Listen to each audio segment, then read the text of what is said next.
जरूर चेक करें। देखिए फर्स्ट क्वेश्चन है कि शंकु के आधार का व्यास 10.5 सेंटीमीटर है और इसकी तिर्यक ऊंचाई 10 सेंटीमीटर है।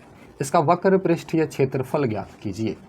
जो कहा रहा है उसको देख लेते हैं। सबसे पहले हम एक शंकु बना लेते हैं ताकि आपको कुछ बेसिक चीज़ें समझा दें, ताकि आप चैप्टर को आसानी से समझ पाएँ।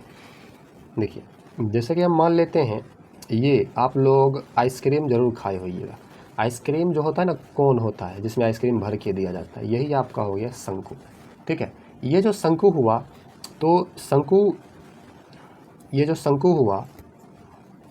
तो शंकु का ये देखिए आधार वृत्ताकार है, तो वृत्त में आपको पता है त्रिज्या और व्यास होता है, ये इसको त्रिज्या कहते हैं। अभी जो हम खींचे ये त्रिज्या हुआ। अब आपको एक ऊंचाई दिखाते हैं। यहाँ से अगर हम इस प्रकार से एक सीधा रेखा खींच दें तो ये हो गया शंकु की ऊंचाई। अब यहाँ जो है ना 90 डिग्री का कोण बनता है, तो आपको ये जो है ये एक समकोण त्रिभुज दिख रहा होगा, इसको कर्ण कहते हैं, या इसको तिरछे ऊंचाई L से डिनोट करते हैं। ये सीधा ऊंचाई H हुआ और ये R हुआ। ये समझ गए तो आप सूत्र भी निकालना सीख जाइएगा। आते हैं सवाल नंबर 1 में। शंकु के आधार का व्यास दिया हुआ, लिख लेंगे शंकु के आधार का व्यास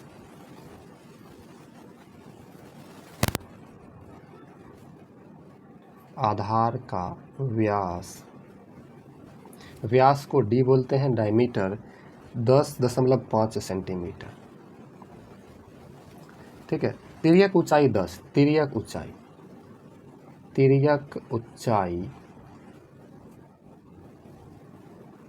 को L बोलते हैं, एक तरह से लंबाई हुआ। ठीक है, L जो है हमारा दिया हुआ है 10 सेंटीमीटर और पूछ रहा है कि वक्र पृष्ठीय क्षेत्रफल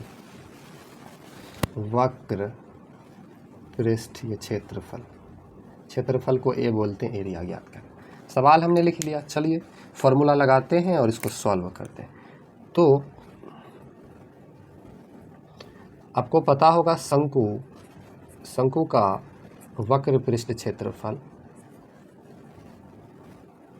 शंकु का वक्र पृष्ठ क्षेत्रफल बराबर सूत्र होता है पाई आर एल होता है। पाई का मान 22/7, आर मतलब त्रिज्या हुआ, तो व्यास दिया हुआ है, हम त्रिज्या याद कर लेते हैं। त्रिज्या बराबर हो जाता है व्यास बटे 2, तो व्यास है 10.5/2। ठीक है, तो कितना हो गया त्रिज्या 10.5/2, तो त्रिज्या हो गया 10.5/2 सेंटीमीटर। L त्रिज्या की ऊंचाई है 10 सेंटीमीटर। ठीक है, अब इसको गुना करेंगे, काटेंगे, देखते हैं कैसे करता है। देखिए सबसे पहले हम दशमलव उड़ा देते, दशमलव उड़ाएंगे तो उसके बदला में नीचे में 1 आएगा और 1 अंक है तो 1 0, मतलब 2 गुना 10 आया। अब 22/7, ठीक है, गुने 105/2 गुना 10।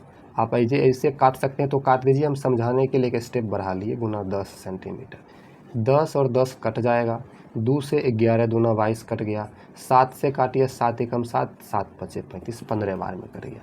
अब जो बचा उसको गुना कर देंगे, 11 गुना 15, अब कुछ नहीं बचा, सेंटीमीटर गुना सेंटीमीटर, सेंटीमीटर स्क्वायर कर लीजिए। 11 पचे 55, बाकी 5, 11 कम 11 5 16, 165 सेंटीमीटर स्क्वायर, ये हमारा आंसर हो गया। ठीक है, चलिए 13.3 का फर्स्ट क्वेश्चन है और इसका आंसर आपको देख लीजिए। 13.3 का फर्स्ट क्वेश्चन 165 सेंटीमीटर स्क्वायर।